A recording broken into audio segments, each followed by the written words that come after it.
फैसलाबाद से मोहम्मद अशफाक मुगल। कूड़ा करकट गंदगी उठाते नहीं, शहरियों को अजियत में मुब्तला करने वाले FWMC के मुलाजमीन। FWMC की गाड़ियां कूड़ा इकट्ठा करके जाने की बजाय रहायशी इलाकों गलियों के रास्ते में खड़ी होकर रास्ता ब्लॉक करने लगी।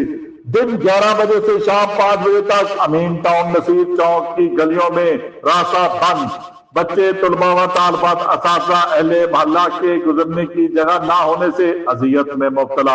एक तरफ मलबा, पत्थर, कचरा तो दूसरी जानब खड़ा कश। सरकारी पेट्रोल जाया करने, अमला गायब होने पर अहले इलाका के लिए परेशानी का बाइस बन रहा है। जिम्मेदार कौन है? कौन FWMC की गाड़ियां की अजियत से निजात दिलाएगा? गली मुकम्मल बंद होने की बजाय एक तरफ साइड पर खड़ा ट्रक करने, रास्ता क्लियर रहने, इलाका मकीनों को आने जाने में दुश्वारी खत्म करने के लिए कौन इक़दाम करेगा? देखते रहिए GS न्यूज। इस वीडियो को लाइक करें, हमारे चैनल को सब्सक्राइब कर बेल आइकन जरूर प्रेस करें